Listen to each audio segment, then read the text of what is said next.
antes de começar esta gravação.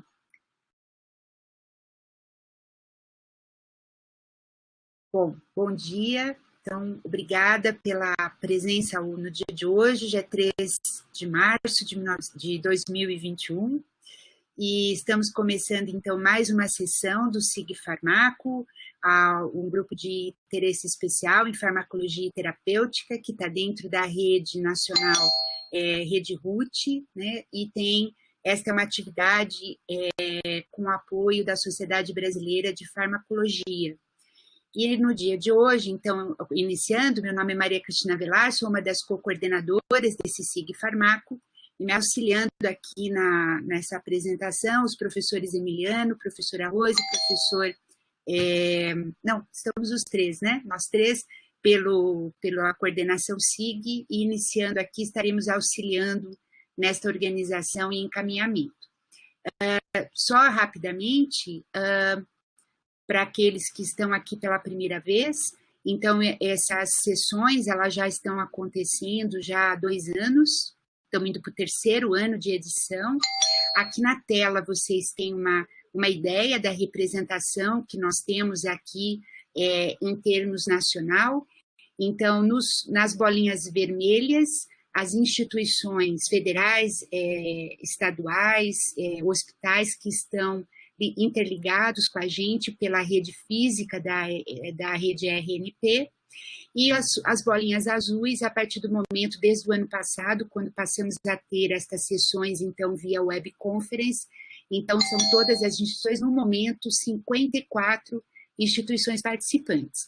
E é com muito prazer que a gente indica que, a partir da sessão de hoje, nós temos mais uma instituição federal, então, o Hospital João Miller, que é da Federal de Mato Grosso, que nos requisitou a participação. Então, a partir de hoje, mais uma instituição. Então, nós temos 21 instituições que fisicamente estão conectadas aqui com a gente nessa rede RNP. Então, a gente agradece a todos. E se tiver alguém nesta sessão que não tem a sua instituição listada aqui e vai ser participante, por favor, nos contacte no e-mail listado, para que a sua instituição figure aqui também. Algumas recomendações, então, durante a sessão, nós estamos controlando os microfones, então os microfones vão estar fechados de todos os participantes, porém, o chat ele vai estar liberado. Por favor, podem encaminhar comentários, perguntas a qualquer momento a partir de agora. E nós pedimos que vocês prestem atenção, que é muito importante que a gente tenha a participação de vocês para o registro da presença. Então, vocês indo aí pelo www.rnp.br/presenca, tá? Não é com C cedilha, é o CA no final. Vocês, por favor, escolham ali naquele link o SIG Farmacologia Terapêutica e usando a senha 22021, que é da sessão de hoje. Então, nós pedimos a todos, a professora Roseli vai estar aqui durante a sessão relembrando a todos essa senha a todo momento. Vocês têm até o final do dia de hoje para fazer isso, mas pedimos que façam durante ou logo após o encerramento desta sessão. É muito importante que vocês mantenham esse sistema de indicar a presença para registro oficial junto a Brasília. Bom, a estrutura da sessão, então, a partir dessa primeira breve apresentação dessa rede, então agora eu vou estar passando a palavra para a moderadora do dia, que vai introduzir a palestrante nos primeiros 3 minutos. A apresentação vai ser em torno de uns 30 a 35 minutos, e ela é direcionada justamente para a gente ter um bom tempo para o debate e discussão com todos aqui ao longo da sessão. Encerramos em torno de umas 10h25, uns 5 minutos antes do término dessa sessão. Novamente, lembrando, perguntas, qualquer momento, né, qualquer comentário vindo pode ser colocado no chat.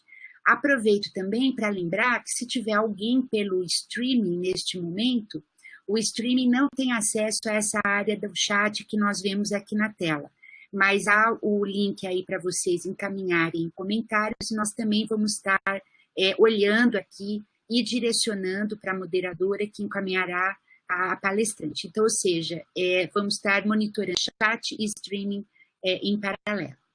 Então, já agradecendo a todos, agradecendo a oportunidade, vou lembrar que, então, esta apresentação está dentro da nossa grade anual, né, que nós já temos. Se vocês forem no link, vocês podem já ver todas as apresentações deste ano, e com destaque, então, para a apresentação de hoje, que é uma apresentação que este ano está vindo dentro da nossa grade, que nós estamos chamando de grade especial Covid.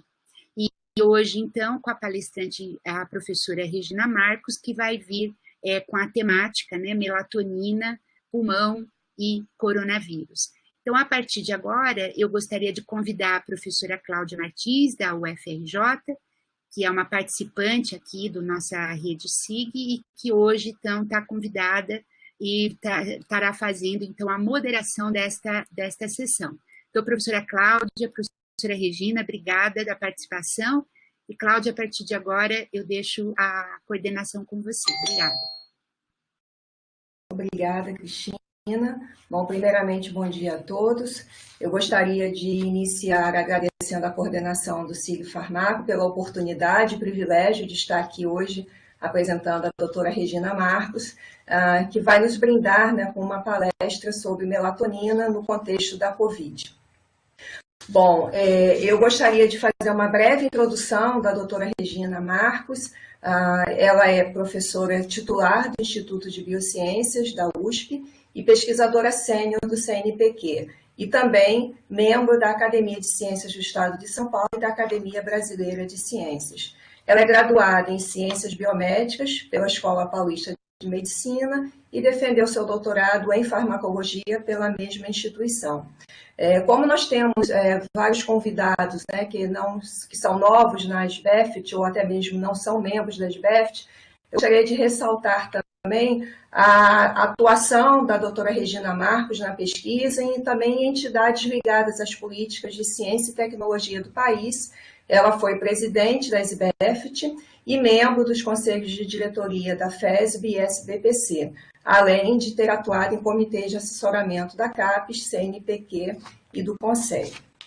Bom, no contexto da pesquisa, a doutora Regina Marcos atua na área de cronofarmacologia, com ênfase no papel da melatonina sobre a resposta inflamatória. Ela tem uma tradição de inovação muito forte, né? E nesse sentido ela inovou e consolidou a hipótese de um eixo imune pineal, responsável pela alternância entre a produção de melatonina pela glândula pineal ou por células do sistema imune. Ela já orientou mais de 40 alunos de mestrado e doutorado, muitos dos quais, né, são hoje professores de renome na farmacologia nacional, além da supervisão de vários pós-doutores.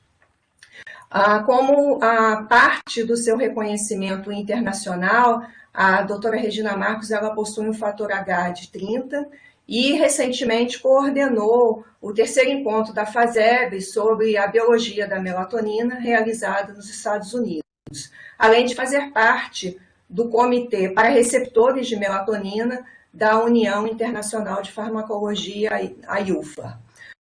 Bom, no que diz respeito à palestra de hoje, eu gostaria de ressaltar o conjunto de dados que o grupo da doutora Regina Marcos vem obtendo, consolidou o conceito de que a melatonina ela atua não só como um agente cronobiótico, mas também como um agente imunomodulador, com diferentes fontes de síntese. E, nesse sentido, eles propuseram a hipótese ou a criação de um índice gênico que relaciona enzimas de síntese e degradação da melatonina de forma a estimar a capacidade de síntese no tecido, né? Atualmente, ela vem trabalhando com bioinformática, então hoje nós teremos o prazer de ter alguns dados nesse sentido, e está desenvolvendo novas plataformas moleculares de ligantes para receptores de melatonina, com ênfase em terapias para o câncer, obesidade, doenças neurodegenerativas e, quem sabe, no futuro próximo, sobre melatonina e Covid. Obrigada, Regina, pelo aceite ao convite. É um grande prazer e privilégio assistir à sua palestra. Muito obrigada. Eu quero começar agradecendo ao convite para estar aqui na SONASBEFT, quer dizer, uma sociedade que eu frequento desde que eu entrei para os Ciências Biomédicas, lá na década de 60, né? E a minha primeira apresentação em congresso na SBEFT foi lá embora, no ano de 69, então faz muito tempo. Dali para frente eu vim trabalhando em diversas ocasiões. Maria Cristina, muito obrigada pela apresentação e o convite. Cláudia, com a sua capacidade de síntese, que é sempre algo assim, fora do comum, consegue colocar aquilo que eu fiz de uma forma muito melhor do que eu mesma colocaria. Cláudia, essa apresentação realmente é ótimo que ela esteja gravada, como toda vez quando você fala, existe uma objetividade que eu me encanto. Então, essa é uma sociedade onde a gente tem oportunidade de discutir o novo. E hoje eu vou me dar o direito de não propor nenhuma terapia ou nenhuma farmacologia, mas sim usar aquilo que a gente faz na farmacologia, que é fazer a relação entre o interno e o externo para entender melhor o problema e gerar soluções. Então, tudo bem, melatonina, pulmão, proteção contra vírus, eu só queria deixar aqui um ponto, que é a melatonina produzida no pulmão. E eu vou falar isso mais a miúde. E agora o vírus. Então, vamos começar. O caminho do vírus. Inspira, tem vírus no ar, o vírus entra, isso eu estou chamando de transmissão. O vírus chega ao espaço aéreo do sistema respiratório, brônquios, pulmão, alvéolos, e o que vai acontecer com esse vírus? Então, esse vírus, ele pode infectar. E é aqui que nós vemos toda a nossa literatura voltada com um avanço muito importante. Em um ano a ciência fez um avanço muito importante. Então, o que nós temos aqui? Nós vamos ter que cruzar o epitélio e também vai se entrar em macrófagos alveolares. E vou chamar a atenção desses macrófagos como macrófagos residentes, que não vêm da medula, eles são bastante especiais. Nessas duas células foram encontrados o vírus SARS-CoV-2. Esse vírus, então, ao entrar, ele pode induzir vários sintomas de vários graus, que é a Covid-19, que vai ser desde leve, moderada e extremamente forte, levando inclusive a óbito. E nisso aqui nós vamos montar respostas imuninatas, vamos induzir anticorpo com o correr do tempo, e esses anticorpos, então, ou induzidos através de uma resposta imune adquirida ou através da vacina, vão nos proteger contra a doença. Mas ficou aqui um hiato que a gente pouco ouve falar. Opa, foi um a mais, que é o hiato da entrada, que é o hiato dos portadores assintomáticos, que é o hiato de quando o vírus entra no sistema respiratório e não faz a infecção. O que é isso? Claro, vocês vão dizer, a membrana celular é uma muralha, e essa muralha tem que ter portões. E, de repente, pode ter situações onde esses portões foram anulados, fechados e desapareceram. Não apenas que o portão está trancado, não, o portão está selado, o portão não lá está. Quando é que isso acontece? Quem transmite? O que eu quero conversar um pouco aqui e chegar no final a entender é esse processo de transmissão que vem sendo relativamente pouco debatido. Nesse processo de transmissão, o portador assintomático, aquele sujeito que entra em contato com o vírus, que é PCR positivo, e PCR que não é falso, ele é positivo, ele não tem sintoma nenhum, e ele continua a sua vida normalmente.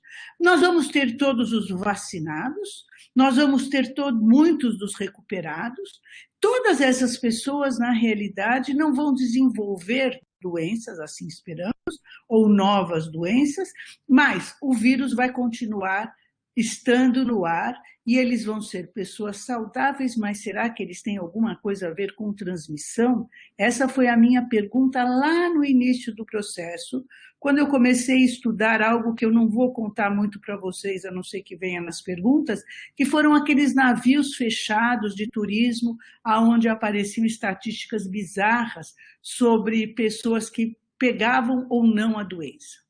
E aí nós vamos olhar muralhas. Nas muralhas, a gente normalmente tem portões principais que fazem a entrada num antro grande, que daí vai para o sistema da cidade, e nós temos entradas laterais, bastante apertadinhas, escondidinhas, por onde fica o sistema de defesa da cidade. A mesma coisa acontece no nosso organismo. As células epiteliais AT2 são as nossas portas de entrada que vão permitir entrar na circulação, e os macrófagos residentes também vão permitir entrar, mas de alguma forma um pouco diferente. Quem são essas portas e portões? Bom, essas portas e portões vão ser as células epiteliais, e nas células epiteliais AT2, nós temos um sistema relativamente simples. Eu sei que muitos de vocês conhecem, mas eu vou repisar um pouco. Quer dizer, nós temos aqui, entre os brônquios e os alvéolos, uma região onde existem células-tronco primordiais. Essas células-tronco podem gerar outras células pulmonares, ainda existe dúvida se elas vão gerar as células AT1, mas certamente as células AT2 vão ser células escovinhas, e nessas células existe, então, duas proteínas que foram apontadas pela literatura como sendo as portas de entrada para o vírus. Comecei a estudar essas proteínas. Então, a gente tem uma que é a enzima conversora de angiotensina 2, e em falando em enzima conversora de angiotensina 2, aqui na farmacologia, claro que eu lembro do professor Sérgio Henrique Ferreira, na Unifesp, claro que eu lembro do professor Paiva e da Terezinha Paiva, que foi homenageada pela SBEFT esse ano, pelo Dia da Mulher em março, mas também essa enzima se torna um receptor para o vírus, com uma característica interessante, que vai fazer diferença lá na frente. Eu tenho dois sítios de ligação. O primeiro sítio de ligação liga a coroa do vírus, e aí, para o segundo sítio de ligação poder ligar, eu preciso vir com uma enzima, a serinoprotease. Aqui a homenagem vai para o Juliano, também da EPM, que agora está no Hospital do Câncer, que trabalha muito com serinoproteases, e até tentaram achar medicamentos relacionados com a serinoprotease. A serinoprotease corta a cabecinha do vírus e permite, então, que ele ligue no segundo ponto de attachment, e isso faz com que eu tenha a internalização. Se eu tiver excesso dessa enzima, eu posso até ter o vírus sendo cortado, a cabecinha do vírus sendo cortada antes de chegar ao sítio primeiro de ligação, e com isso eu inibo o sítio primeiro de ligação. Então, é relativamente complexo. Eu tenho, então, duas moléculas importantes que têm que estar disponíveis para eu ter a entrada do vírus. Se eu agora for para a flechinha para a direita, se eu agora for para os macrófagos residentes do pulmão, bom, isso é uma novela, deixa eu olhar o meu tempo, eu posso falar 3 minutos sobre eles, bastante grande. Não são macrófagos que vêm dos monócitos, não são macrófagos que têm origem na medula óssea. Esses macrófagos tiveram origem no fetal, então eles têm origem no saco embrionário, depois alguns deles podem vir até do fígado fetal, na época que ele é a célula produtora de sangue. As células troncos iniciais estão no pulmão, e esses macrófagos, então, têm uma característica especial, tanto do ponto de vista de defesa, porque eles são resilientes, eles não inflamam, eles vão gerar, então, processos de defesa, estando na parte aérea, ou próximo à parte aérea, e em 2020, na realidade, em abril de 2020, março de 2020, saiu um trabalho do Grupo do Ural, na Science Immunology, mostrando que esses macrófagos, são todos esses em vermelhinhos, marcados com CD169, esses macrófagos formam como uvinhas na ponta de neurônios e são os macrófagos intersticiais associados a nervos. Eles respondem a catecolaminas, etc. Quer dizer, aqui eu posso fazer uma história e ligar essa história à melatonina. Esses macrófagos alveolares, no nosso laboratório, nós publicamos em 2020, mostrando que eles são capazes de fagocitar, então, substâncias, e aqui partículas de diesel tiradas de escapamento de ônibus, eles fagocitam e limpam o que tem em volta para proteger, impedir que isso entre no pulmão. A porta para todo esse sistema de pumps e dumps, a fatores associados a patógenos, etc., e aos vírus, é uma porta complexa que tem várias proteínas. Eu vou chamar a atenção das CIPs, a ciclofilina A, na realidade, é o intermediário de ligação do vírus. Nós temos várias proteínas aqui e todas elas, foi mostrado, tem que estar atuante para que haja a ligação do vírus e depois o transporte do vírus para dentro da célula. Essa porta, então, leva o vírus para dentro do macrófago, onde ele também se multiplica e aonde ele vai induzir uma resposta de forma a produzir IL-6, de forma a produzir um sistema que seria um sistema já de defesa inflamatória resiliente, não agudo. Ok, com a ideia que nós temos agora de como entra, vamos então fazer o seguinte, bloqueio da infecção, eu não vou falar, porque temos as vacinas, nós temos várias pessoas trabalhando em bloqueios de infecção. E eu fiquei muito preocupada, até Cristina foi uma dos meus ouvidos, com o problema da transmissão. Como é que esse vírus é transmitido? Como é que eu saio de um homem e entro no homem? E o que acontece entre inspirar e chegar lá embaixo? E na hora que eu fiz essa pergunta, claro, como a Cláudia falou, eu me baseei naquilo que eu fiz nos últimos 30 anos, 25 anos, que foi estudar a melatonina com processos inflamatórios, agudos e crônicos. Na realidade, o primeiro trabalho que nós fizemos saiu em 97, com a Cristiane Lopes e o Mário Mariano. Fizemos uma revisão em 2017, a convite, em 2007, desculpem, a convite, e em 2018 isso acabou acontecendo na literatura, quando a Claire Stanford, que era de Oxford, agora ela está nos Estados Unidos, ela escreve um editorial sobre melatonina e ela coloca o eixo imunopineal como uma inovação, ela considera isso uma forma inteligente ou importante, ela fala inteligente quando ela conversa, de se fazer um fine-tune da resposta inflamatória, e na realidade ela pegou muito bem que no nosso trabalho nós estudamos vários efeitos, desde imigração de leucócitos, ação sobre macrófagos, microglias, alteração de fenótipo e produção, ciclo de vida de parasitas, de bactérias, crescimento de tumores, neurodegeneração, tudo isso olhando o início, a resposta inflamatória que podia gerar esses processos. E aqui nós vamos chegar, então, vamos começar a conversar sério. Conversando sério, a síntese de melatonina é algo incrível, porque eu pus aqui a escala biológica, né, desde lá do unicelular até o homem, para dizer que em todos os seres vivos, passando pelas plantas, né, melatonina é serotonina, serotonina vai sofrer uma N-acetilação, vai formar N-acetilserotonina, e isso vai formar uma metilação, formando a melatonina. Duas enzimas chaves no processo, essa é a enzima que é regulada claro-escuro, também é a enzima que é regulada por bactérias, etc., e pode ser ativada, transcrita e ativada, por exemplo, em macrófagos. E essa é uma enzima que, apesar de ser o passo limitante do ponto de vista bioquímico, ela é uma enzima presente e que é modulada em diversas situações que hoje eu não vou entrar em detalhes. Eu sei que Cassiano e Zuma estão aí assistindo e estão mexendo na modulação dessa enzima por altas concentrações de ATP. Olhando isso, então, o que acontece no eixo imunopineal? A hora que vem um dump ou um pump, a pineal tem um sinal que é um aumento do NF-κB P50, a produção de melatonina é bloqueada e com isso, então, nós passamos a ter uma migração de leucócitos aonde tiver uma chamada de resposta inflamatória.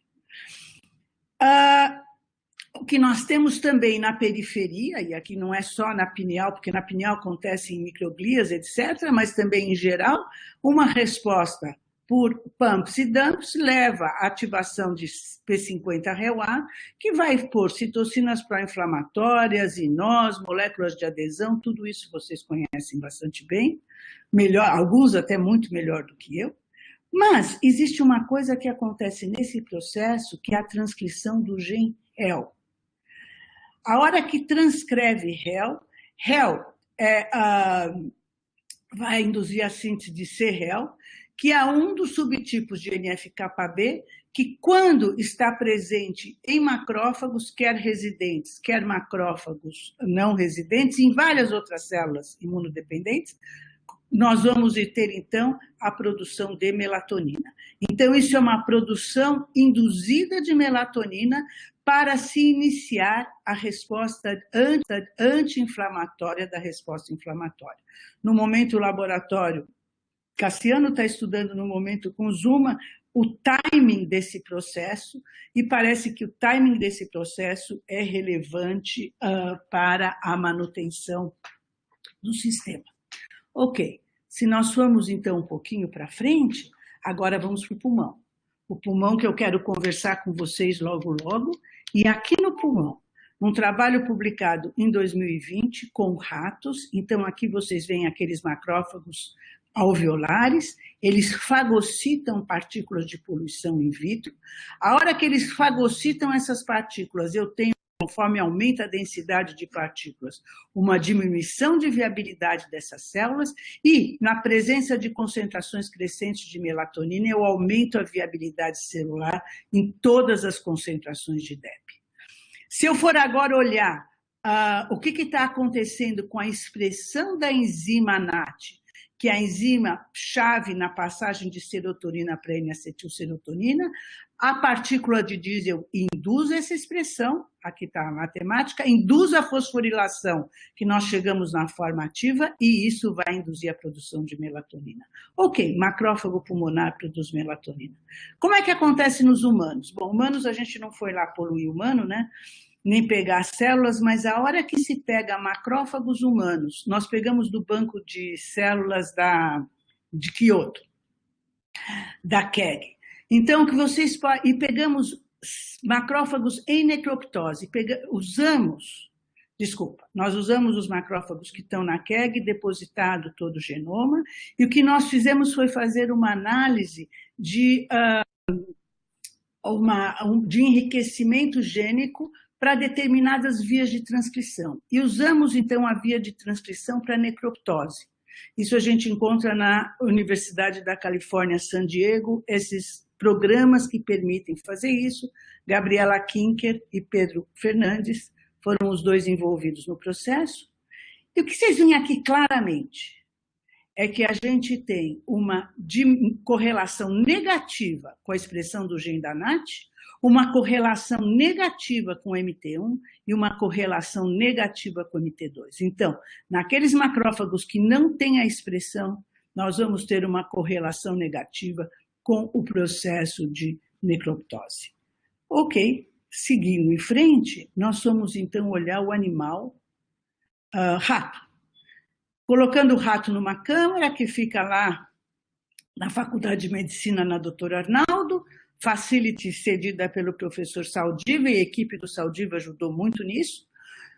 A hora que nós poluímos o rato poluído monta uma inflamação, como está vendo aqui, e muito interessante, a hora que a gente vê a concentração de melatonina no pulmão de animal diurno e noturno, nós podemos ver claramente o ritmo circadiano, mas 1 hora depois da infecção, esse ritmo desaparece e 6 horas depois de estar exposto a diesel, está exposto não a diesel, aqui é ar poluído mesmo concentrado, o que nós vemos é que aumentou a concentração de melatonina no pulmão, tanto dia como noite, e aumentou a expressão do RNA mensageiro da enzima.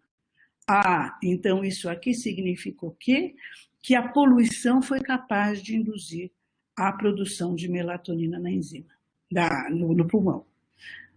Para fazer uma transferência para humanos, a gente usou aqui um artifício, porque a melatonina em doses baixas, via receptor MT1, ela é capaz de ativar enzimas antioxidantes, que fazem parte do sistema antioxidante e todas aquelas vias de transdução. Então, nós pegamos bancos de genes, a expressão de pulmões normais, e fomos fazer, então, uma correlação de enriquecimento para as vias do sistema de antioxidantes. Vocês veem que legal que aconteceu aqui? Isso foi mais legal ainda, porque a correlação é positiva, mas é positiva para a enzima, que transforma a melatonina em N-acetilserotonina, então que poderá dar início à síntese de melatonina, e é positiva para o receptor MT1, que é o receptor que vai ativar enzimas antioxidantes e vai inibir enzimas pró-oxidantes. E não existe correlação no MT2. Então, a hora que nós, com tudo isso na mão, a hora que chegou a história da Covid, bom, macrófagos sintetizam, isso era o começo do ano passado, né? E nós passamos, então, a estudar o processo, relacionar isso com o vírus. A influenza, primeiro eu comecei a passear por vírus em geral, e aí os dados com o SARS-CoV aumentaram muito, e em janeiro desse ano nós conseguimos publicar um trabalho, que é o que eu quero apresentar para vocês agora. Bom, primeira coisa eu precisava saber, o laboratório há muitos anos, como a Cláudia falou, a Gabriela Kinker e o Pedro estabeleceram o que nós chamamos de MEL Index, que agora já vem sendo usado pelos chineses, é divertido, porque eles até passaram a perna na gente numa questão lá. Mas esse MEL Index correlaciona o quê? Correlaciona a última enzima de síntese com uma das enzimas de degradação, que são muito importantes para a melatonina. E o que nós vemos aqui é em rato normal, que não foi feito nada. O rato normal, às 9 horas da manhã, nas nossas condições experimentais, como dizia o Dr. Vale, ele tem uma baixa concentração de melatonina. Quando chega ao meio-dia, o pulmão, sem se fazer nada, ele está com uma alta concentração de melatonina. Isso para a gente está tentando entender o processo, mas fica muito claro que isso correlaciona maravilhosamente com o Index MEL. Então, quer dizer que, na realidade, eu posso usar o Index MEL como uma estimativa gênica se haverá melatonina naquele órgão. Eu não estou falando de fármaco aqui, eu estou falando de produção natural. E o que nós fizemos, então? Flechinha para a direita. Ok, nós tínhamos que construir uma assinatura gênica COVID, porque isso não está na literatura. Então, o que nós fizemos? Pegamos todos os trabalhos que tinha mais ou menos até setembro, outubro do ano passado, onde tinham as comorbidades, genes ligados a comorbidades com Covid, genes que faziam a interação, proteínas que faziam interação entre o vírus e proteínas humanas, e também as portas do vírus, como nós mostramos, e juntando tudo que tinha na literatura, nós conseguimos 455 genes. Depois, nós também criamos uma assinatura fisiológica. O que a gente chama de assinatura fisiológica?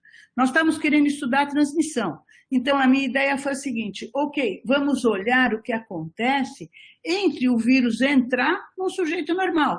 Como é que ele vai lidar com isso? Então, eu preciso que o vírus, as portas de entrada do vírus, eu preciso que o vírus, como é que o vírus trafega dentro dessas células primeira, quer dizer, poderia ser parado aí.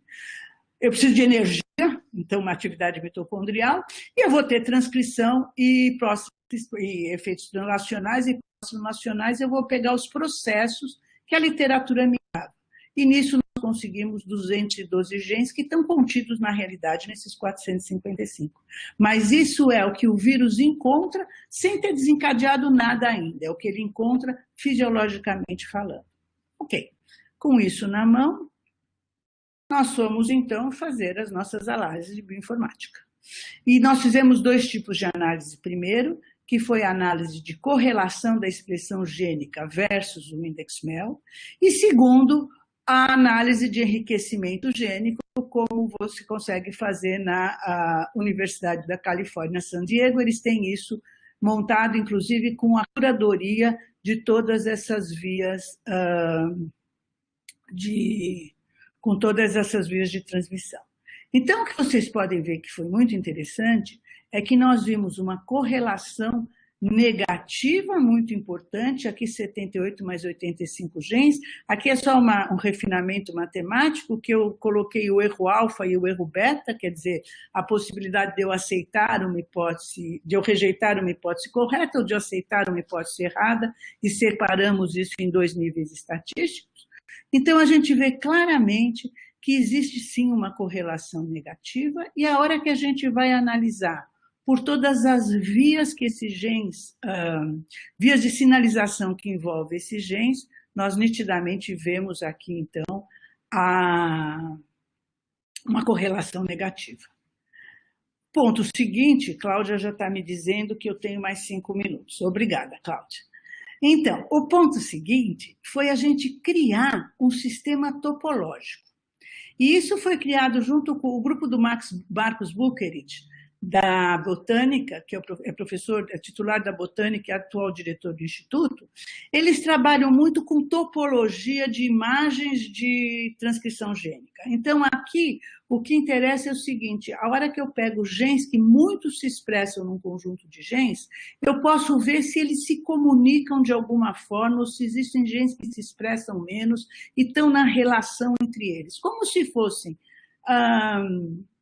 esquinas e ruas.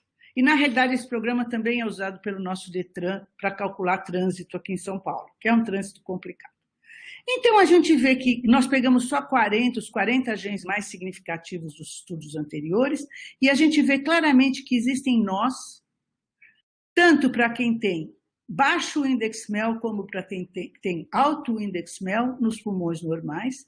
E esses nós se comunicam, mas a coisa que ficou mais fantástica é que a comunicação é positiva, quer dizer, um nó interfere que o outro se expresse mais e vice-versa, quando a gente está com um índice baixo. Mas quando a gente está com um índice MEL alto, em pulmões que o índice MEL deu alto, o que a gente verificou é que a comunicação ali era negativa, quer dizer, se um gene se expressava, o outro acabava se expressando menos. Então, vocês veem que aqui tinha alguma coisa que a gente estava num caminho, mas isso é muito teórico e essas redes são traçadas matematicamente, sem te contar que genes são esses. Aí é que nós partimos, eu já estou entrando nos finalmente, aqui é que nós partimos para construir as assinaturas fisiológicas.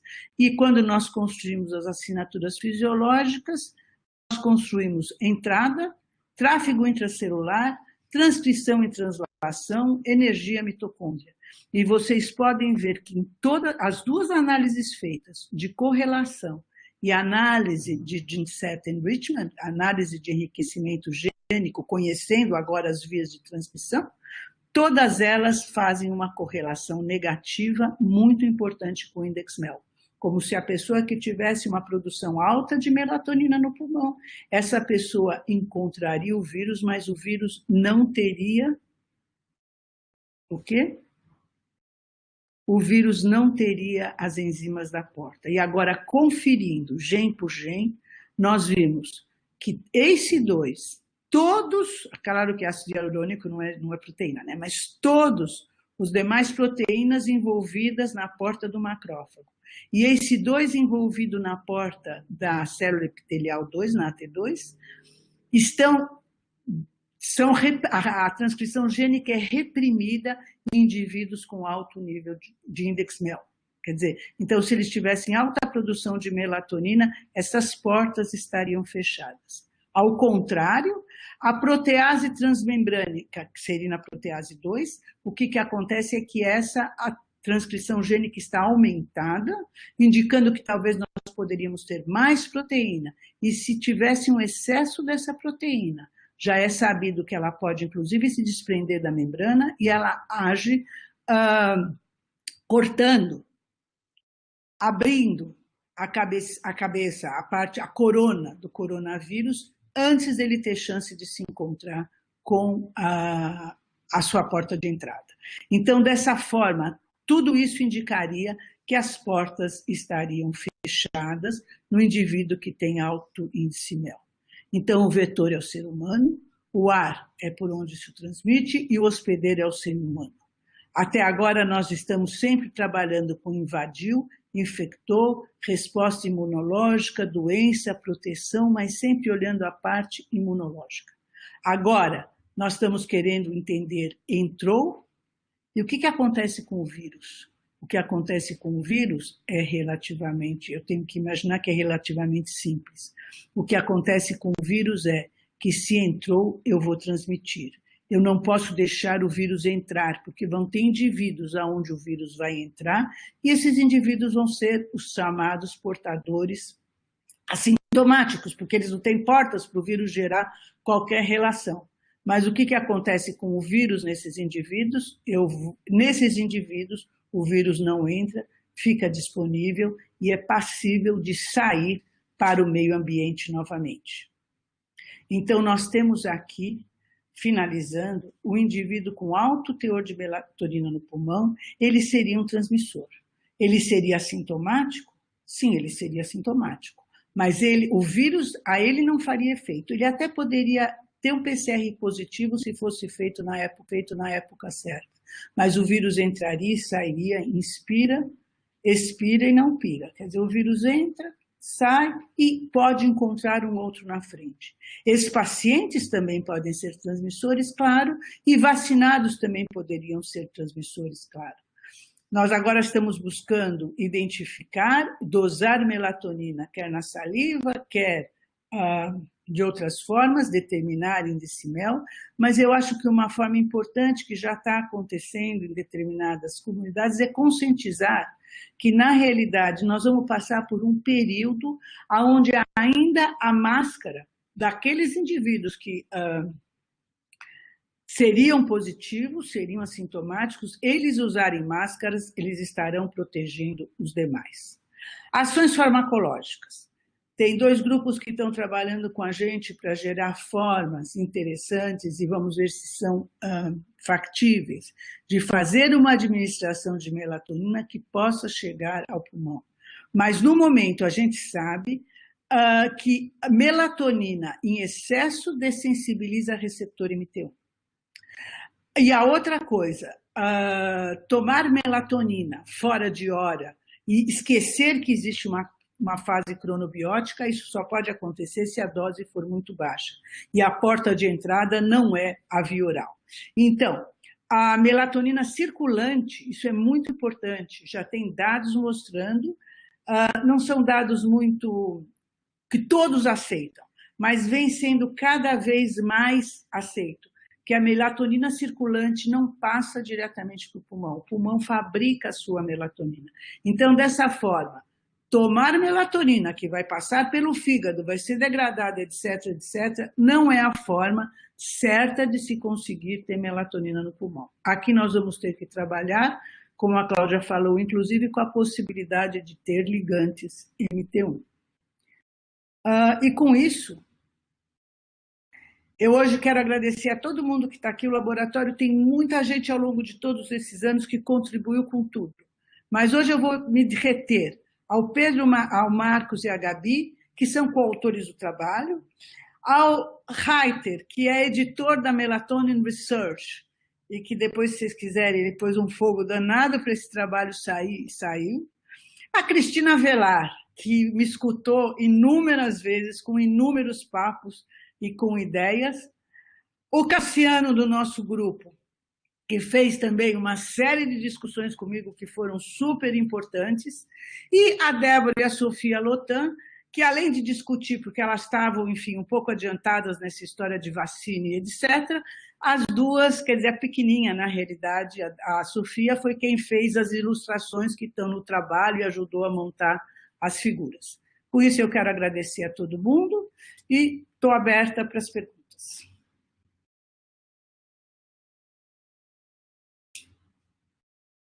Obrigada, Regina, pela excelente apresentação, os dados muito recentes, né, e muito instigadores, como sempre. Nós temos perguntas aqui no chat que eu gostaria, então, de começar a compartilhar com você. Deixa eu ver.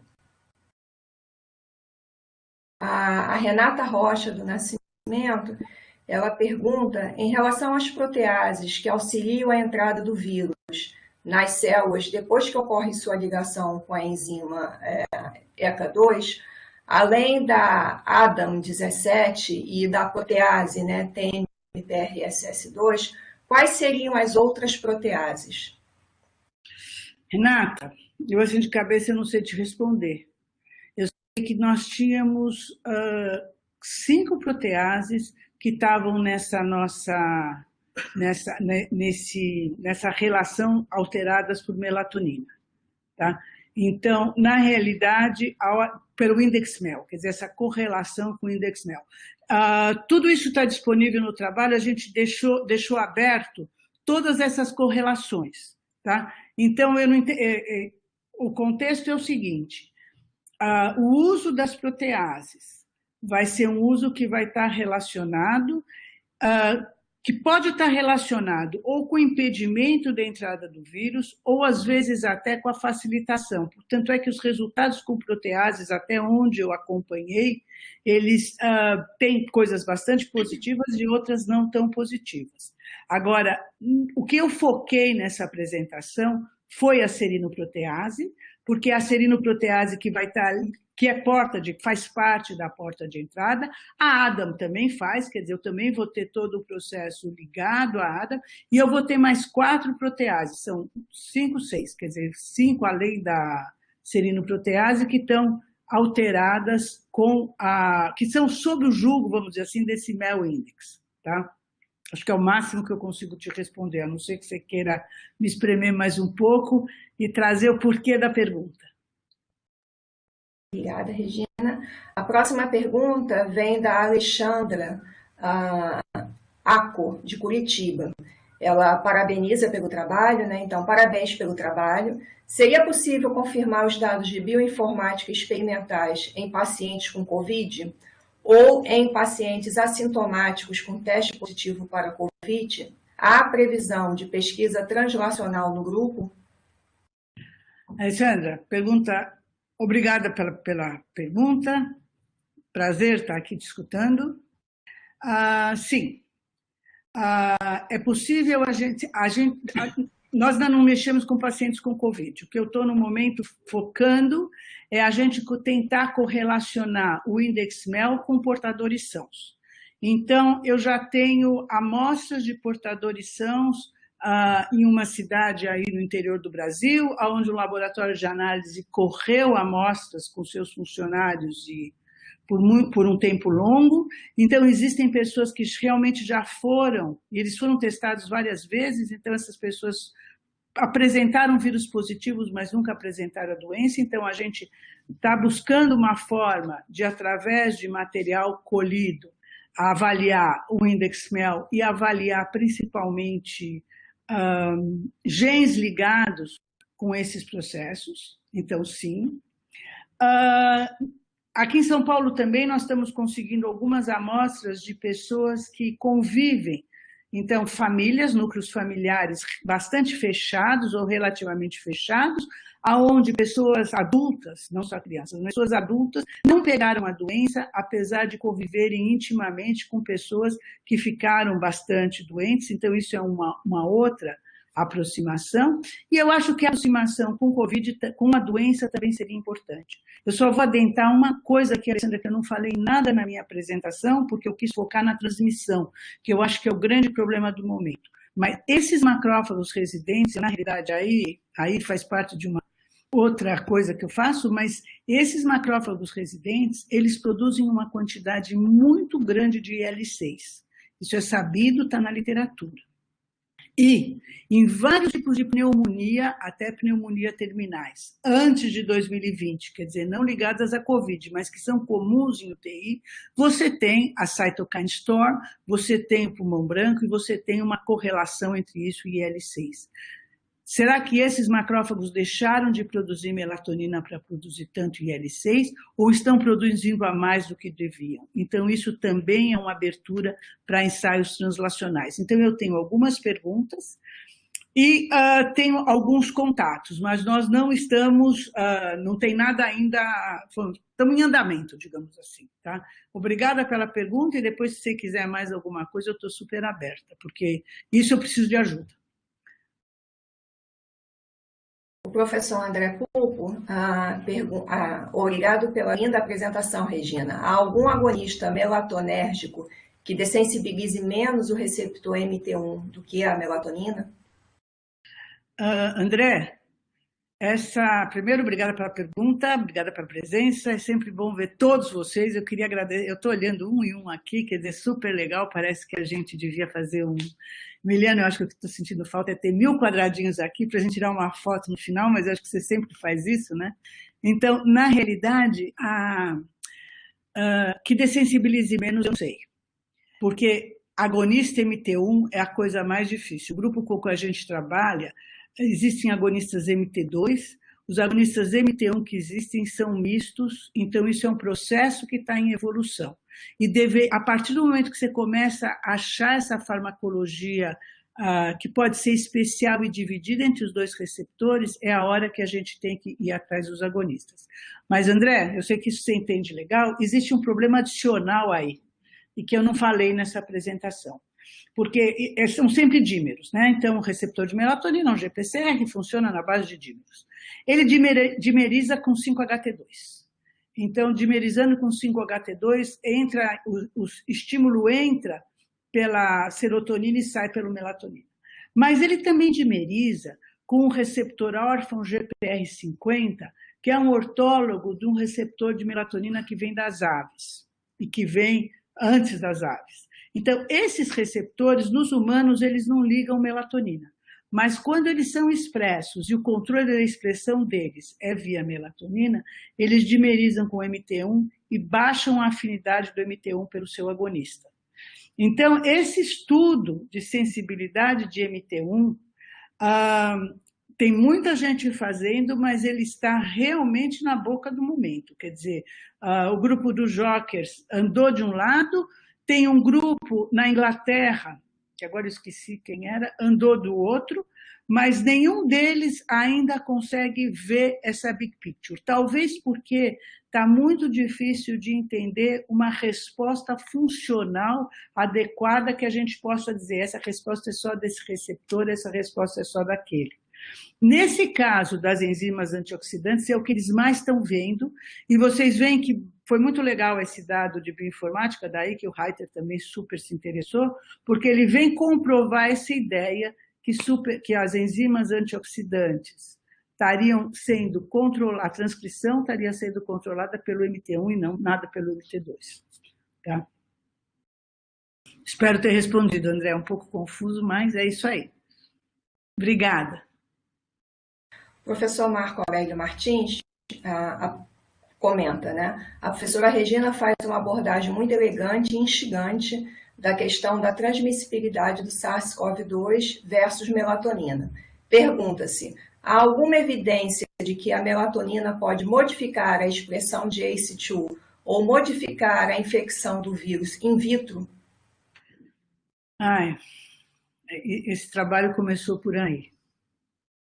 E nós começamos trabalhando com um laboratório do ICB que trabalha com isso, mas estava relacionado com vários outros projetos, desses projetos que envolviam a serinoprotease, projetos que envolviam drogas, que talvez, enfim, todas essas drogas que eu não vou nem lembrar e citar os nomes, mas, e aí, essa nossa abordagem foi meio ficando. Nós demos as células, fizemos as coisas, porque no nosso laboratório nós não temos condição de trabalhar com vírus. Então, eu acho que isso é uma coisa que está precisando ser feita mesmo, que é a gente trabalhar com o vírus em macrófagos residentes. E a vantagem é que pegar esses macrófagos, você sabe melhor que eu, Marco, nem disse, bom ver Marco, bom mandar lembranças para a Paty, esses macrófagos, eles podem ser conseguidos dos lavados alveolares, tá certo? Então, quer dizer, não teria grande problema da gente ter, inclusive, macrófagos humanos, né? De rato é facílimo, de rato a gente faz, é a rotina, e vocês fazem também, mais do que a gente até do que figurinhas. Então, na realidade, isso está faltando, sim. Isso precisa fazer a parte no laboratório. Só que o meu laboratório, infelizmente, não tem condições de manter vírus vivo, tá certo? Vírus ativo. Obrigada, Marcos. A professora Maria Aparecida Frazão Vital parabeniza pelo trabalho e excelente apresentação e pergunta: será que é possível aumentar a produção de melatonina no pulmão? Bom, essa é a pergunta, né? Isso a gente está trabalhando. Isso a gente está trabalhando, a gente está com um grupo que nós temos uma hipótese, essa eu não posso lançar agora, porque essa realmente, se eu lançar agora vocês, vai estar muita controvérsia. Então a gente precisa, mas a gente está realmente trabalhando no sentido de tentar aumentar a melatonina no pulmão, independente de fármaco, tá certo?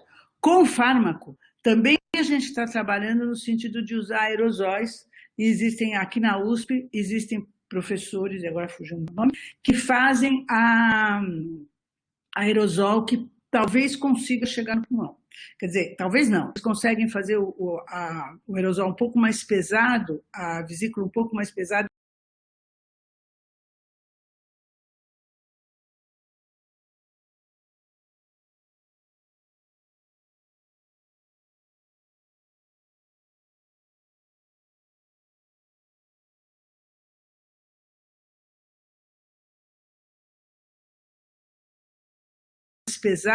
a vesícula um pouco mais pesada e ela desce.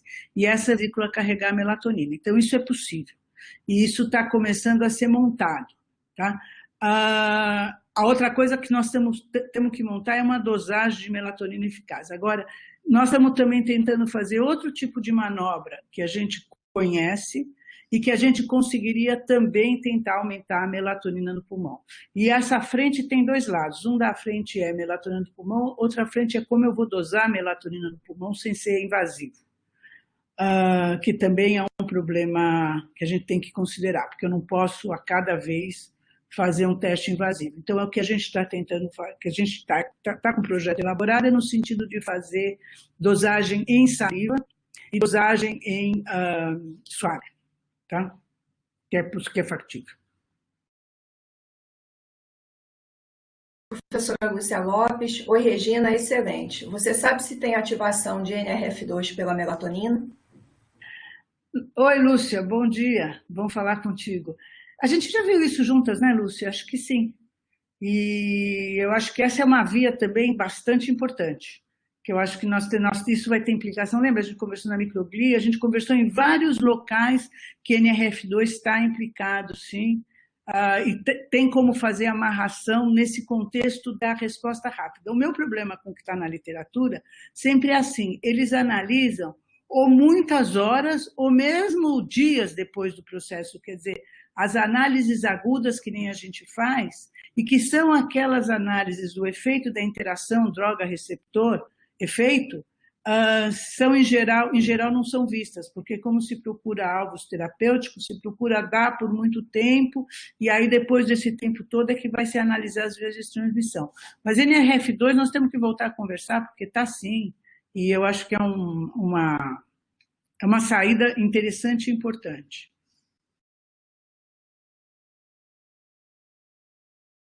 Professora Roseli Godinho, parabéns, Regina, excelente apresentação. Há estudos mostrando a relação do índice MEL versus comorbidades? Indivíduos com diabetes, obesidade, teriam índice MEL baixo? Rosi,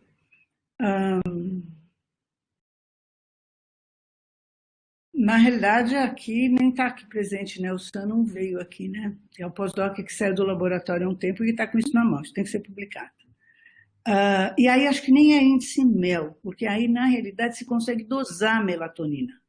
Então, com obesidade se dosa a melatonina, você pode fazer índice MEL também, mas você consegue dosar a melatonina em vários líquidos, quer dizer, então, a relação de comorbidade e melatonina que eu conheço mais, e que está relacionado com o Index MEL, e que fomos nós que começamos, na realidade, Pedro orientando Gabriela Kinker, no estudo que ela fez com glioblastoma. Depois tem um grupo de japoneses que também entrou nessa e também usando o INDEX-MEL. Isso agora chegou nos Estados Unidos. Aí o que nós temos é que INDEX-MEL alto, quer dizer, quando se faz a ablação do tumor, que pode vir a ser um glioblastoma ou já é um glioblastoma, o que se vê é que índice MEL alto, em geral, é um bom prognóstico, índice MEL baixo, em geral, é um mau prognóstico. E esse prognóstico bate com os chamados 11 meses que a clínica fala que tem entre a retirada do tumor e o falecimento do paciente. Então, ou ir a óbito. Então, na realidade, existe em glioblastoma eu conheço bastante bem, em outras doenças, quer dizer, com obesidade, eu acho que nós precisamos trabalhar em alguns níveis com obesidade. O Sam está trabalhando com antes da obesidade, que é o problema da engorda, e que realmente aí a gente nota um processo muito importante de melatonina controlando. Na obesidade, os autores que mais fazem isso usam doses mais altas, alguns usam doses menores, mas existe sim o conceito de comorbidade entre INDEX-MEL e algumas doenças. Agora, se eu olhar o câncer, por exemplo, a Carol, que está aqui também presente, começou a trabalhar com câncer de bexiga. E no câncer de bexiga isso não está acontecendo. Então, eu acho, Rose, que para eu te responder, muito sinceramente, muito assim, cientificamente, eu tenho que entender que o índice MEL que nós estamos usando relaciona a enzima que transforma N-acetilserotonina em melatonina, dividido pela enzima que vai degradar a melatonina. Então, o índice MEL alto, nós teríamos maior concentração de melatonina. Isso na dependência de existir N-acetilserotonina no sistema. Por que essa enzima perifericamente às vezes não é tão importante? Porque N-acetilserotonina tem várias outras fontes. Então, por isso que o INDEX-MEL se tornou tão palpável. Agora, isso demanda muito mais estudo, Rose, para eu te dar uma resposta sim ou não. A resposta aqui não é nem talvez, a resposta aqui é mão na massa e estudar, porque deve ter várias, é uma coisa diversa, não é uma coisa causal. É uma coisa que vai ser causal em determinadas situações. Obrigada pela pergunta, Rose. A professora Patrícia Martins, da Fiocruz do Rio de Janeiro, comenta: macrófagos alveolares e residentes são cruciais na resposta inata. No contexto do processo inflamatório, monócitos migram da circulação para o sítio da lesão, entre parênteses, monócitos inflamatórios, onde podem se transformar em macrófagos e atuam para amplificar a resposta. Daí ela pergunta: a melatonina atua nesta população de células? Vamos por partes, né, Paty? Obrigada por estar aqui. É muito bom, você é uma pessoa que eu te vejo com frequência. É muito bom ter uma pergunta sua. O que nós estávamos fazendo no nosso trabalho, eu quero continuar focando, era antes da migração dos macrófagos que vêm com a montagem da resposta inflamatória no pulmão. Então, os macrófagos que saem os monócitos, quando eles migram e viram macrófagos, esses macrófagos também produzem melatonina. Tá? Isso foi o que a gente mostrou lá atrás, quer dizer, foi aí que começou a história muito antes da história desses pulmonares. Produzem melatonina e essa produção de melatonina está na dependência de CREL, que foi o que a gente mostrou. Então, a gente tem um trabalho de 2010, onde a gente mostra que se o NF-κB que estiver presente for um P50-REL-A, eu não tenho a transcrição do gene da NAT. Quando eu tenho o C-REL-A, sim, aí eu tenho a transcrição do gene da NAT. Então, é um problema de sítio onde liga no promotor, sítio onde liga no primeiro intro. Então, sim, melatonina é produzida, sim, melatonina tem um efeito anti-inflamatório ou de aumento de resiliência.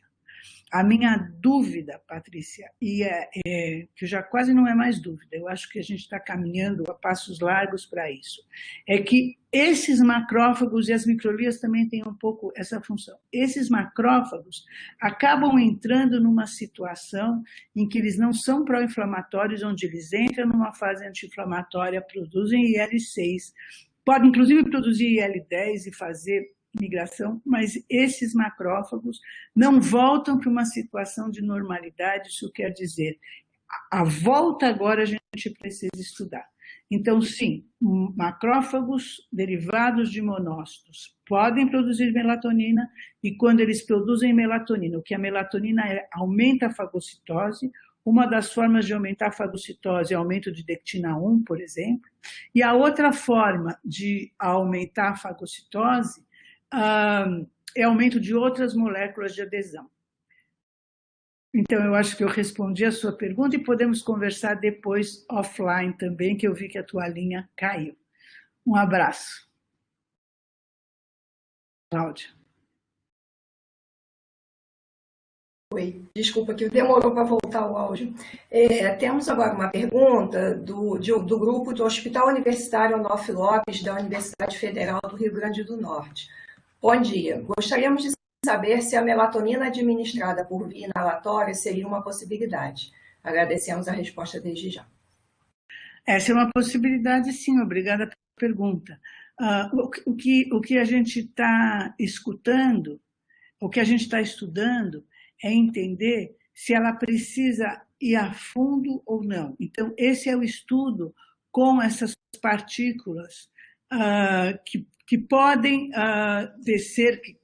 descer no trato respiratório a nível de traqueia, a nível de brônquios, a nível de alvéolos. Então, esse é um estudo que está em andamento, vai começar, ainda não está em andamento, está em proposição, para a gente poder entender aonde que a gente chegaria com uma melatonina ativa, onde a gente poderia chegar com melatonina. Mas, sim, a ideia é essa, é que a gente deveria inalar melatonina, sim. Agora, um certo cuidado com a tal da melatonina ser inalada.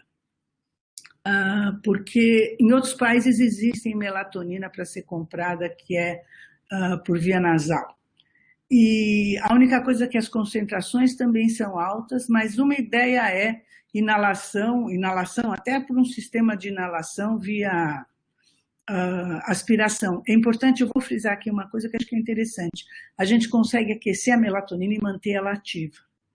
Então, inclusive para dosagem biológica.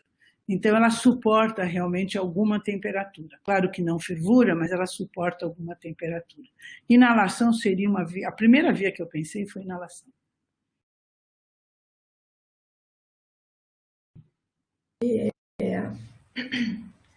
A professora Beth Linder, da Universidade Federal de Santa Catarina. Olá, Regina, obrigada por sua apresentação. E a serotonina, como fica no Index MEL?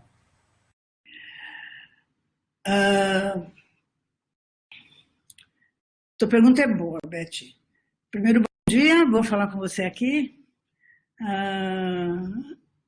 Beth, é o seguinte, a serotonina, quando a gente está falando no sistema nervoso central, nós fizemos a correlação com melatonina, porque na realidade o índice MEL é um índice gênico.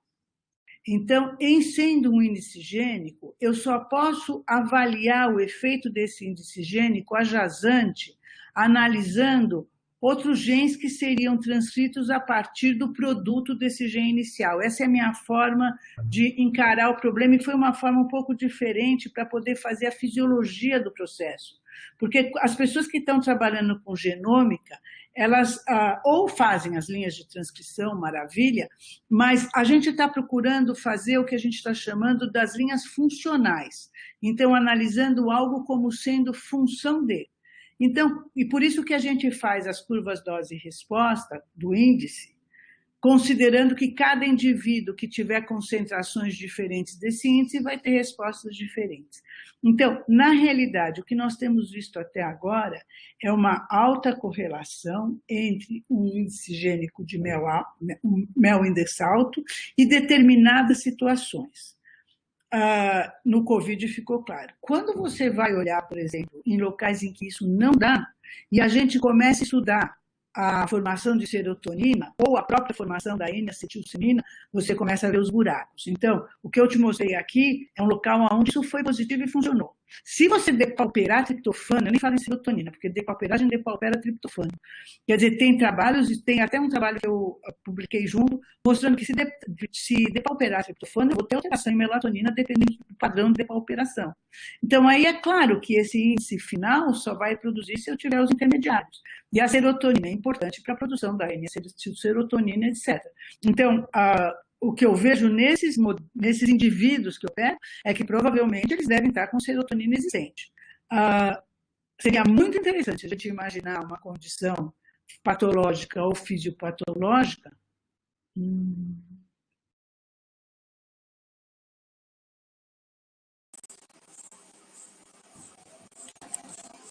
Vocês estão me escutando? Travou, Regina.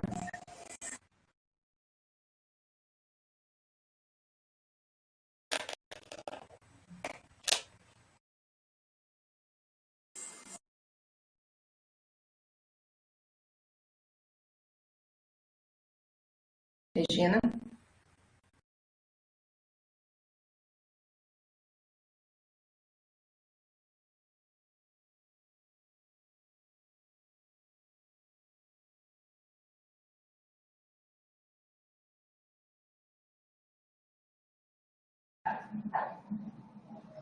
Tivemos a...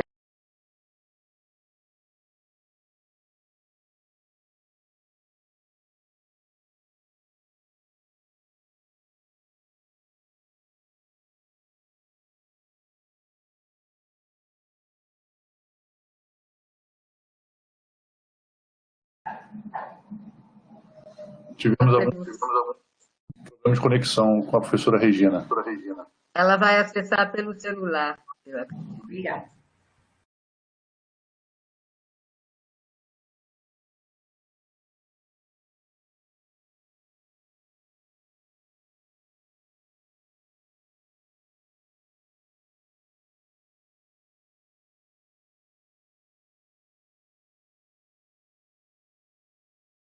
Alô, Cláudia? Você está aí? Sim, Cristina. Olá, acho que os demais estão aqui também. Acho que a Regina deve ter um problema de conexão. Eu não sei se o Emiliano está aqui no... Estou por aqui. Você está aí, Emiliano? Eu também travei, eu vi que algumas pessoas falaram aqui também que travou, né? Eu saí e entrei de volta. Cristóforo Scavone, eu vou pedir para você tirar o seu vídeo. Ah, tá bom. Porque de alguma forma você entrou aqui, só para a gente garantir. Vamos esperar se a Regina consegue... Cris, você está com o seu microfone ligado. Se você puder desligar o seu microfone... E aí a Regina, a gente está tentando acessar ela aqui.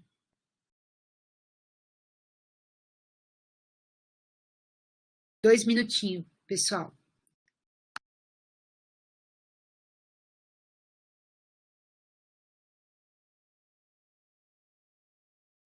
Deixa eu aproveitar esses minutinhos, então, primeiro para agradecer a presença de todos e solicitar que registrem presença lá no site da RNP.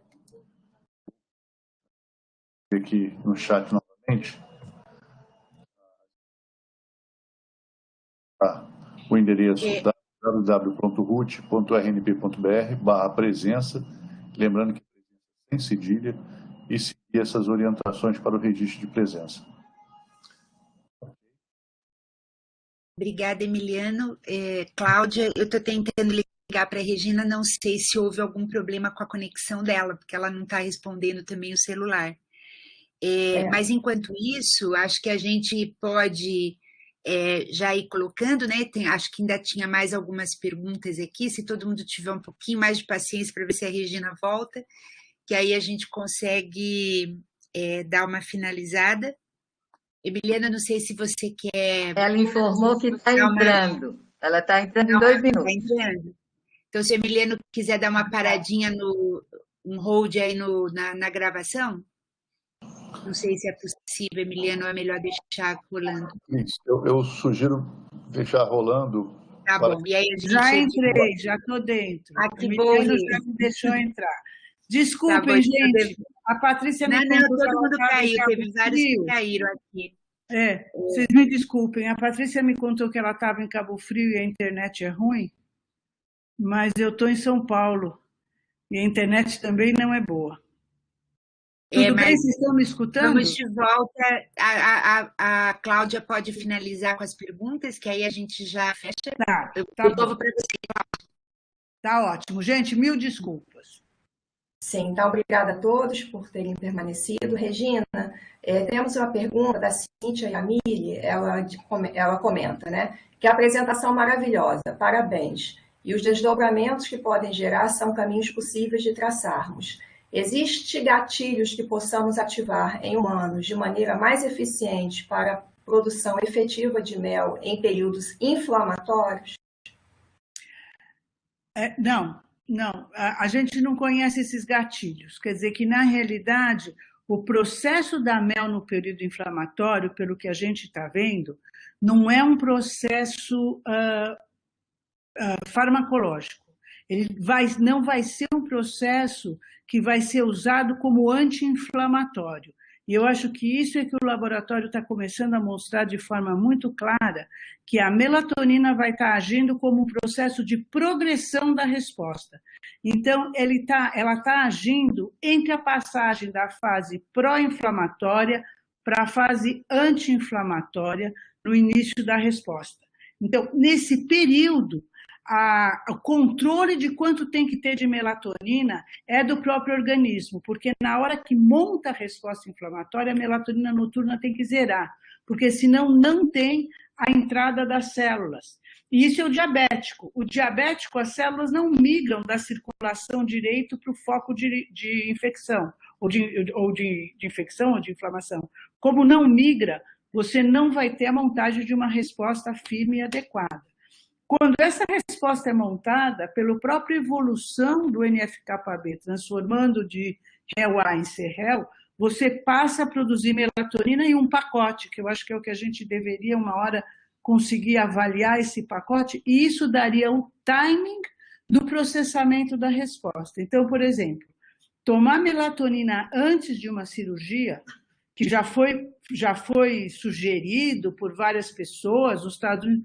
Inclusive, eu tive vários debates dentro da IUFA, e agora já fica bastante claro que isso faz com que a resposta inflamatória necessária para fechamento da ferida cirúrgica seja meia boca.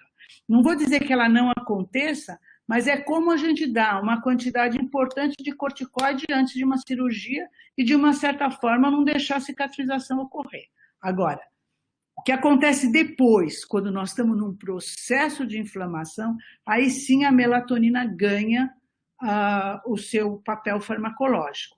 Mas não é isso que eu foquei hoje. Por isso que eu gosto de focar por partes, porque é para a gente não tirar conclusões muito generalistas, tá? A tua pergunta é muito boa.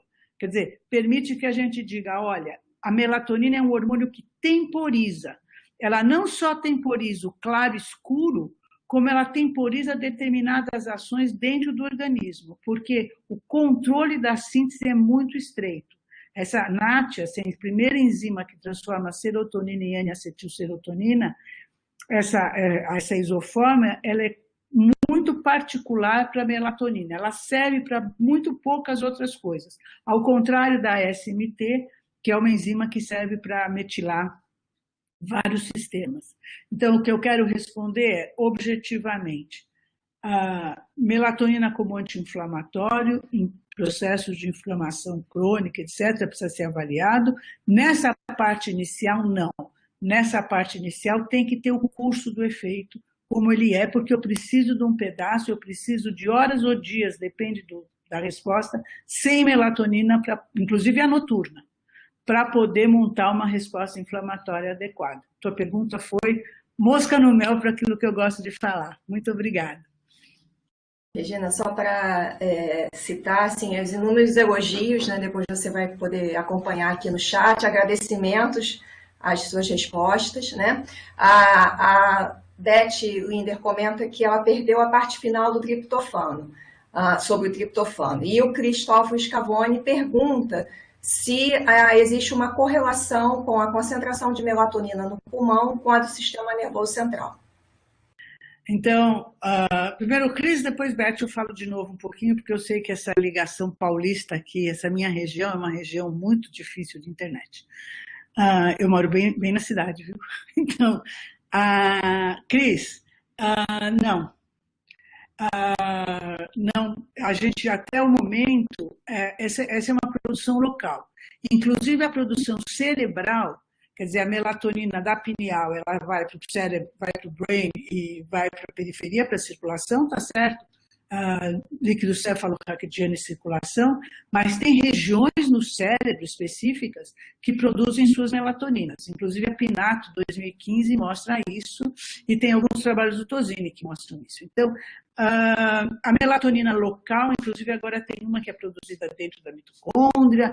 Nós precisamos controlar essa nossa ânsia de ter a melatonina como algo que se comunica de forma igual. Então, a do pulmão, essa que eu estou falando, ela não tem nenhuma indicação que ela chegue ao plasma. Inclusive, o trabalho que a gente publicou em 2020 mostra que a correlação plasma-melatonina é relativamente baixa, quando a gente está com uma resposta ao diesel. Agora, quanto ao triptofano, Beth, é o seguinte, níveis de triptofano, de alimentação com triptofano, podem controlar tanto níveis de serotonina quanto de melatonina.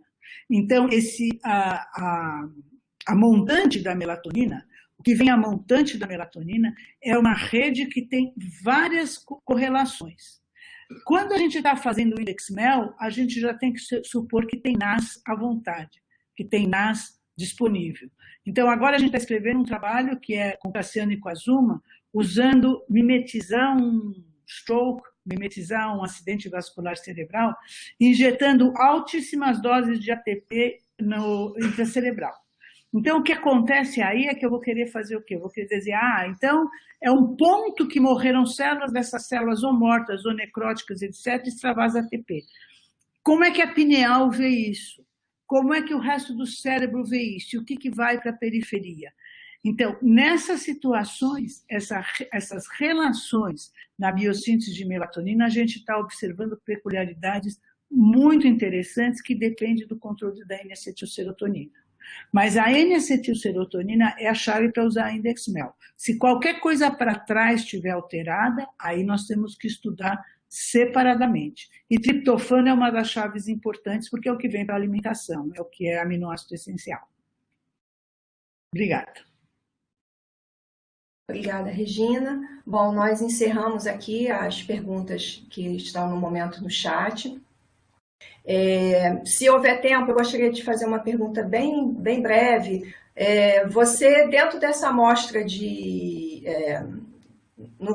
na consulta desses dados de bioinformática, você consegue identificar a idade dos indivíduos e ter algum tipo de feeling sobre se o índice MEL pode variar em função da idade? A minha pergunta é porque o idoso, em geral, ele é mais suscetível, né? E, então, se isso poderia haver algum tipo de relação. O idoso mais suscetível, eu já acho que a gente tem que discutir em relação à Covid, mas se a gente, porque realmente agora o que a gente está vendo aqui na nossa volta e o que a gente está vendo nos grandes hospitais paulistas privados, é que realmente a população de 50, 40 e 30 anos está sendo atingida de forma bastante importante, né? Então, mas o que você está me falando, Cláudia, abre uma perspectiva que eu acho que é muito interessante. Se nesses dados que a gente já consultou não tem, em outros deve ter. E para o estudo do envelhecimento, de uma forma geral, eu acho que seria muito legal a gente usar essa tua ideia. Eu acho que a ideia é boa, porque muitos dados têm esses dados de idade, tem os dados clínicos, é questão da gente buscar na hora que busca os dados de genômica.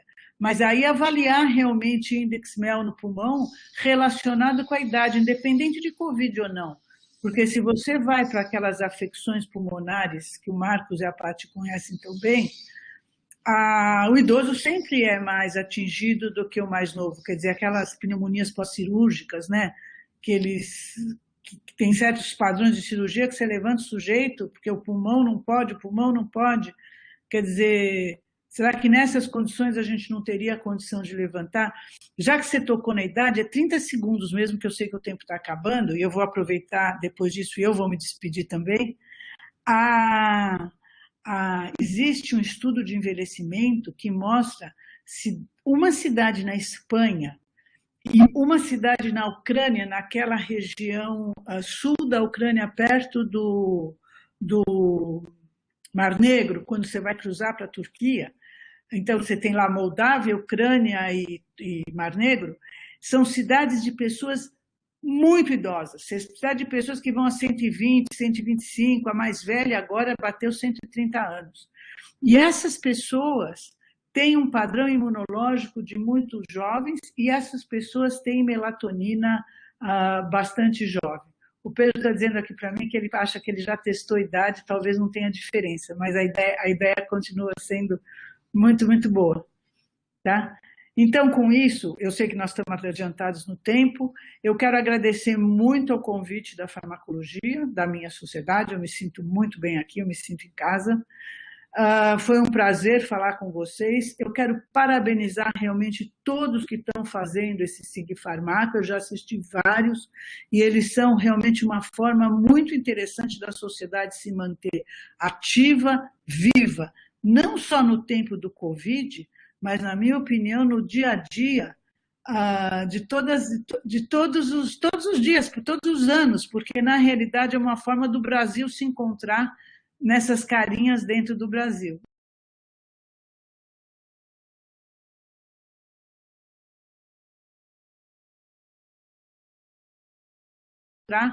Nessas carinhas dentro do Brasil. Então, Cristina, muito obrigada. Emiliano, muito obrigada. Cláudia, muito obrigada. E a todos os que tiveram, Marcos, André, todos os que estiveram envolvidos nesse trabalho maravilhoso. Também gostaria de encerrar agradecendo mais uma vez a oportunidade, agradecendo a sua excelente palestra e sempre um motivo de muito orgulho para todos nós. Obrigada, Cristina. O microfone, Cristina, professor. Obrigada, vou pedir para vocês continuarem, por favor, com os vídeos. Miliana, eu estou já se você tiver aí com os slides, você pode passar o próximo para mim, por favor? Ou quem tiver com os slides? Sou eu. Tá bom, obrigada. Então, só para... olhando aqui os chats, olhando a sessão, como é que foi, professora Regina, professora Cláudia, obrigada, Regina especialmente, por essa apresentação maravilhosa. Acho que o espaço do SIG-Farmaco realmente é isso, né? Uma palestra que suscite tantas perguntas como foram as colocadas aqui. No meio do caminho, eu até coloquei o seu e-mail, porque percebi que este espaço ele não é só de pessoas da nossa sociedade, ele envolve também instituições federais, os seus hospitais, então nós somos assistidos por uma plateia que é maior do que só farmacologistas, né? Então, como nem todos nos conhecem, são diretamente ligados, então é sempre importante a gente manter essa constante comunicação, porque esse é o objetivo, né? Então, se nós estamos aqui hoje e dentro desse espaço do SIG-Farmacologia, então isso é uma iniciativa, né, que vem dentro dessa estrutura de vídeo, de webconferência da Rede Universitária de Telemedicina, que é o RUT do Ministério da Ciência e Tecnologia.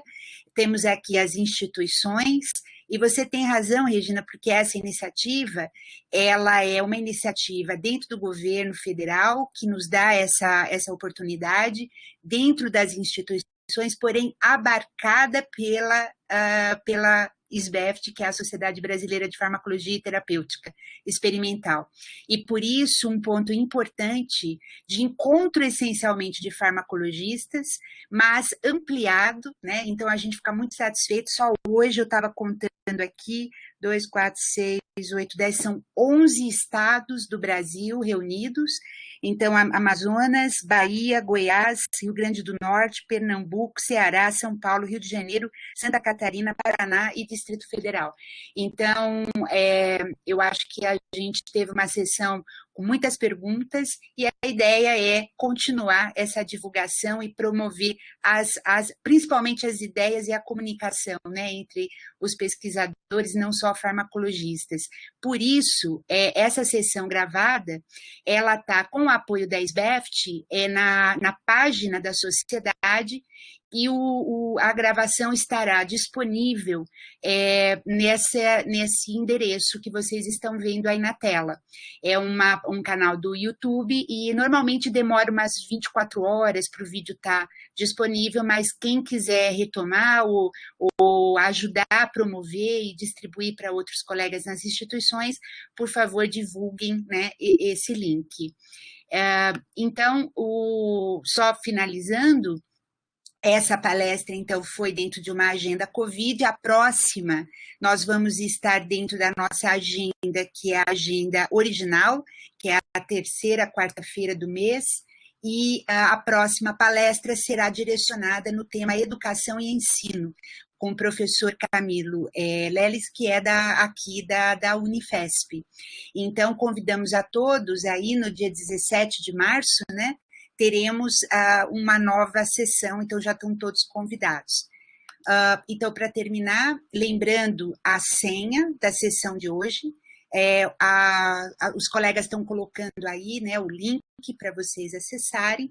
Então, eu gostaria de terminar agradecendo aos professores Emiliano e Roseli Godinho, que fazem parte aqui desse grupo de coordenação, que estavam aí nos bastidores nos auxiliando. Também, novamente, agradecendo a técnica Tatiana, que é do grupo aqui da Rede RUT, aqui, que fica situado aqui dentro da Unifesp, Escola Paulista de Medicina. Então, agradecendo ao apoio dela, que está sempre nos ajudando nesse streaming aqui. E, mais uma vez, Regina, em nome aqui do SIG Farmaco, e em nome também da sociedade, porque vemos que temos vários colegas, e casualmente aqui vou pontuar, a Regina comentou no início os 40 anos da SBEFT, na qual ela era presidente da SBEFT, nos 40 anos, né? Eu estou aqui também como uma ex-presidente e também gostaria de pontuar a presença nessa sessão dos professores André Pulpo, que acabou de finalizar a representação dele de presidente da sociedade o ano passado, e atualmente o professor Marco Aurélio Martins, que é o atual presidente. Então, essas sessões estão sempre sendo prestigiadas, né, pelos nossos representantes da sociedade. Então, com isso, eu finalizo. Mais uma vez, Regina, agradecendo disponibilidade e excelente participação. Muito obrigada. Agradeço a todos e peço, então, para o Emiliano, por favor, encerrar a gravação, e aí a gente pode